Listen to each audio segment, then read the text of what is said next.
আজ 25শে ফেব্রুয়ারি মঙ্গলবার রাজশাহীর বারিন্দ মেডিকেল কলেজে ঘটে যাওয়া ঘটনার অনাকাঙ্ক্ষিত পরিস্থিতি এবং অভিযোগ প্রসঙ্গে আমাদের অবস্থান পরিষ্কার করতে আজকের এই সংবাদ সম্মেলন।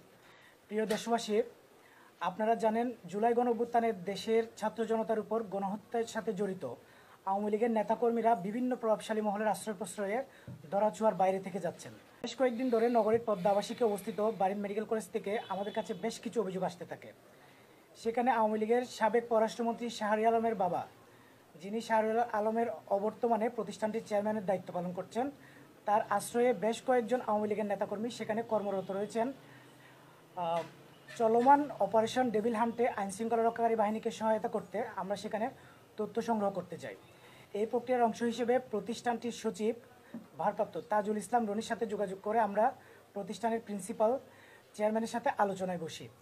আলোচনার এক পর্যায়ে সেখানে কর্মরত বেশ কয়েকজন অফিস স্টাফ যারা আওয়ামী লীগের রাজনীতির সাথে জড়িত এবং স্থানীয় রাজনৈতিক নেতাকর্মীরা সেখানে ঢুকে পড়েন এবং আমাদের সাথে বাকবিতণ্ডা শুরু করেন। এর মধ্যে রুম এবং প্রতিষ্ঠানটির বাইরে মব তৈরি করে আমাদেরকে আটকে ফেলা হয়। এই পরিস্থিতিতে আমরা পুলিশ, সেনাবাহিনী এবং অন্যান্য আইনশৃঙ্খলা রক্ষাকারী বাহিনীর ভাইদের সহায়তায় সেখান থেকে বের হই।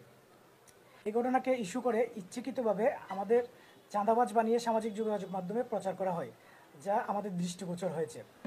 কোনো ধরনের অভিযোগ কিংবা তথ্য প্রমাণ ছাড়া যে সমস্ত ব্যক্তি বা প্রতিষ্ঠান আমাদের মর্যাদাহানির উদ্দেশ্যে ডিজিটাল স্পেয়ারে অপপ্রচার চালিয়েছে, আমরা তাদের বিরুদ্ধে আইনি পদক্ষেপ গ্রহণ করব এবং আমরা সে প্রস্তুতি নিচ্ছি।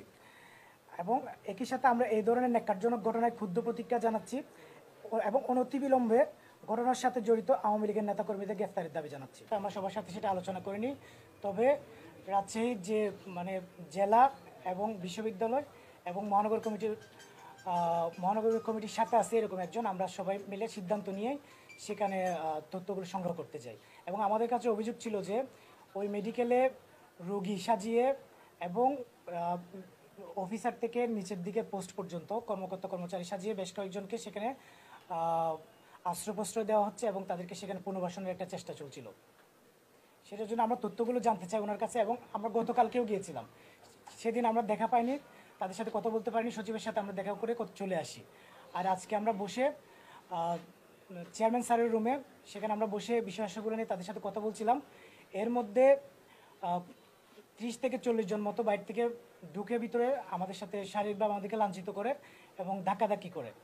এই পরিস্থিতি থেকে পরে আমরা পুলিশ এবং আইনশৃঙ্খলা রক্ষাকারী বাহিনীকে অবহিত করি যে এখানে আমরা আটকা পড়েছি, আমাদেরকে যেন এখান থেকে নিরাপদে উদ্ধার করা হয়। অপারেশন ডেভিল হান্টের অংশ হিসেবে যে সে জায়গায় আইনশৃঙ্খলা রক্ষাকারী বাহিনীকে আওয়ামী লীগের নেতাকর্মীরা বা যারা গণহত্যায় জড়িত ছিল এই সমস্ত মানুষগুলো কোথায় কোথায় লুকিয়ে আছে এই তথ্যগুলো দিয়ে আমরা অপারেশনের শুরুর দিক থেকে সহায়তা করছিলাম। তাদের সাথে চাকরি, টাকা পয়সা, চাঁদাবাজি এই সমস্ত বিষয় নিয়ে কোনো কথাই হয়নি। আপনারা তাদের সাথে, এটা আমাদের বক্তব্য, আপনারা চাইলে তাদের সাথে কথা বলতে পারেন। তাদের দুইটা বিষয় আছে, এক যে মবটা ক্রিয়েট করে আমাদের উপর হামলা করা হয়েছে, আমাদেরকে আটকে রাখা হয়েছে, সেখানে বেশ কিছু আওয়ামী লীগের নেতাকর্মী ছিল এবং আমরা তাদের তথ্য সংগ্রহ করছি, আমরা রাতের মধ্যে মামলার প্রস্তুতি নিচ্ছি, 1 নম্বর। এবং 2 নম্বর বিষয় হচ্ছে যে সেখানে যে চাঁদাবাজির অভিযোগ তো দূরের কথা, চাঁদাবাজ বানিয়ে যেভাবে মর্যাদাহানির উদ্দেশ্যে যে পোস্টগুলো করা হয়েছে সামাজিক যোগাযোগ মাধ্যমে, সেখানে বেশিরভাগ ক্ষেত্রে বেশ কিছু ছদ্ম নামের যে আইডিগুলো বা ফেক অ্যাকাউন্ট থেকে এই পোস্টগুলো করা হয়েছে। আমরা সেগুলো শনাক্ত করছি যে যারা মর্যাদাহানির উদ্দেশ্যে এই পোস্টগুলো করছে তাদের বিরুদ্ধে আমরা যথাযথ পদক্ষেপ নেওয়ার জন্য প্রস্তুতি নিচ্ছি।